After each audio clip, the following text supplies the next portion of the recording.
Hello, everybody. Welcome back. My name is John. This is my channel, Your Renaissance Man. Today we're going to talk about going through grief and that kind of stuff. But before I get to all that, first I want to thank our subscribers. You guys are awesome. Thank you very much. What helps us out the most right now is a new channel of subscribers. So if you're willing to do so, it'd be greatly appreciated. If you're currently subscribed, it would help us out to support us by like, commenting, or sharing. So, grieving, all that kind of happy. Yeah, not really happy. And that's why I wanted to talk about it. So I'm here at the studio today working on the bathroom, doing some sheetrock work. And a lot of video ideas are going through my head. So I'm feeling inspired to record some videos about different topics and challenge, in the grieving process. And actually, I'm trying to talk about kind of right before that. Meaning that person is still alive. And and the reason I'm bringing this up is I didn't think it was as common as it is. And I'm trying to say this in such a way that's not judgmental to these people, because I understand it's challenging for them. And I have realized that there's a lot of people in this world that when somebody close to them has been handed let's say, a diagnosis that makes them, that says they're terminally ill and they only got, so many days, months, weeks, whatever to live, that some people can't process that or have a hard time processing with that, or so wrapped in the way they feel about it, they will isolate themselves from those people, because then it's a constant reminder of what's going on and what's causing them pain. Like I said, I'm trying not to say something judgmental of the other, the people that can't deal with that. But what I want to challenge you, if you are that type of person, that you're being very selfish in that moment, especially if this person's of any value to you, and, and I'm not, and don't use that as a permission to disqualify this person of, and giving, justifying your action for not seeing them. Well, he's only this then. I really only, oh God, don't do that. If this person's in your life and you spend any amount of time with them and they shared with you their life is coming to an end soon, there's some depth to that relationship. So don't devalue it to the point that, we were only this. Oh my God, don't do that. That is such a bullshit way to deal with that situation on your part. Be the bigger person. Spend some time with them. Share your memories you have with them, and, interact with them if they're able to. I mean, granted, some people may be in a coma or whatever, and they're not able to, but, and if they are, at least have one visit with them to say goodbye.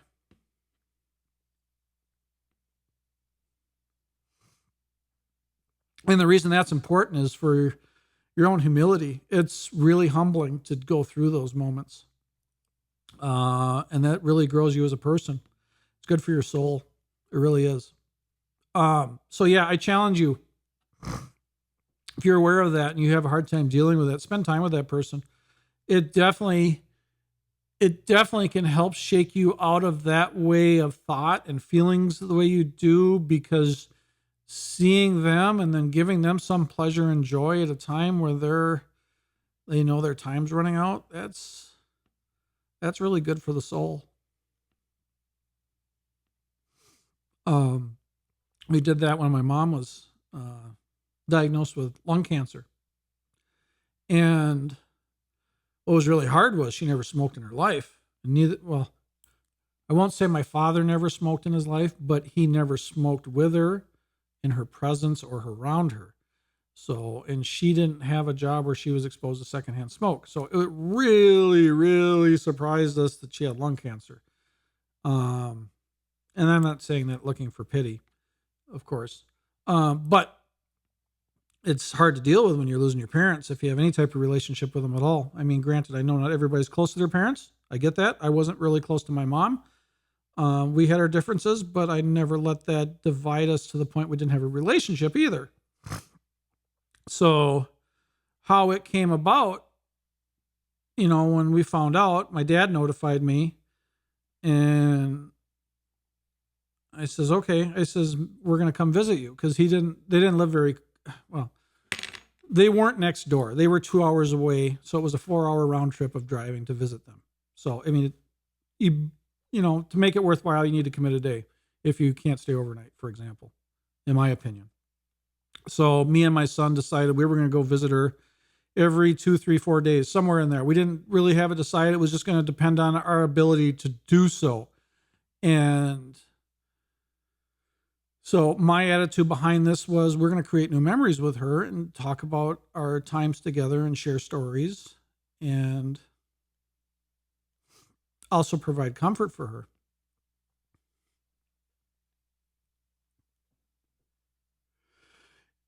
And I'll tell you now, it's taken several tries to video this. This is not an easy one to talk about. So, we decided we were going to create new memories for Mom, and also provide her comfort as she's dealing with this part of her life, because as soon as I heard that, I'm like, I'm not going to let her die alone in that house. I mean, Dad was there. Dad was taking care of her, but, they were dealing with it, just the two of them for the most part. And so my attitude on that situation was, what a horrible thing to go through. I can provide something for this to make it better for both of them, and I have the power to do it. So I am going to do it. And that's what I would like you to challenge yourself to, look at those situations that way if you don't currently look at them that way. I have lots of great memories with my mother now from the last few days she was alive, that neither me nor my son would have had we never done that. And she wouldn't have had those interactions to help her get through those last moments had we not been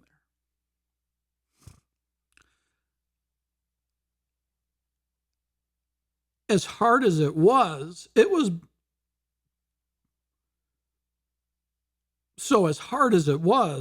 beneficial for all of us.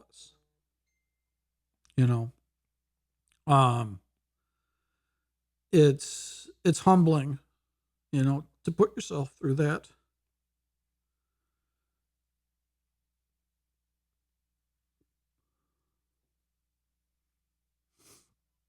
And it also taught my son something that he hadn't experienced yet, because that was the first person in his life that was close to him to die.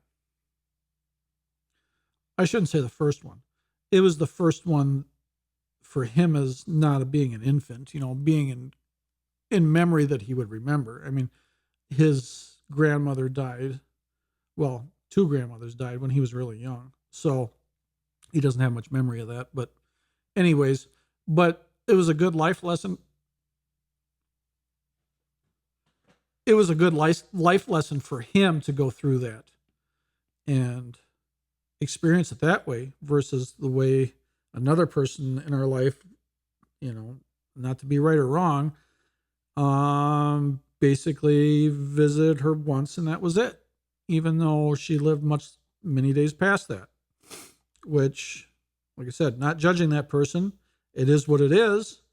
And I'm not saying I'm a better person for doing this, but I have no regrets for what I did.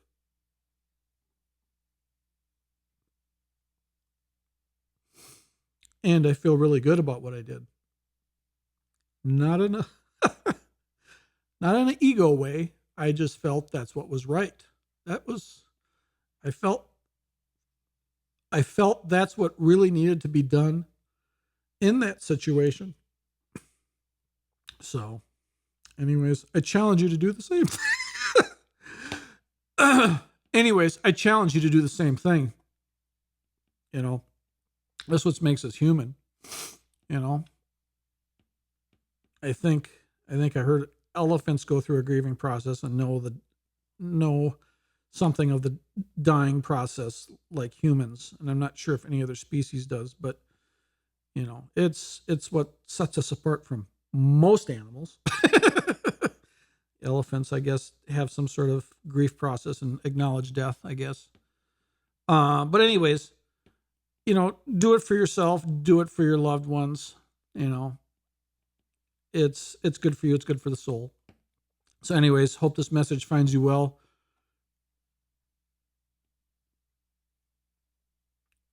If you're dealing with this, we're thinking about you. We're here for you.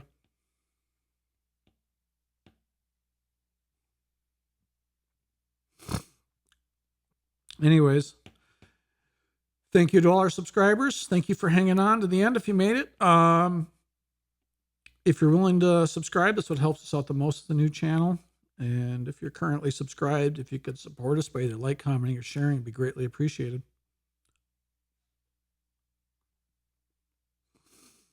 So as always, God bless. We'll talk to you soon.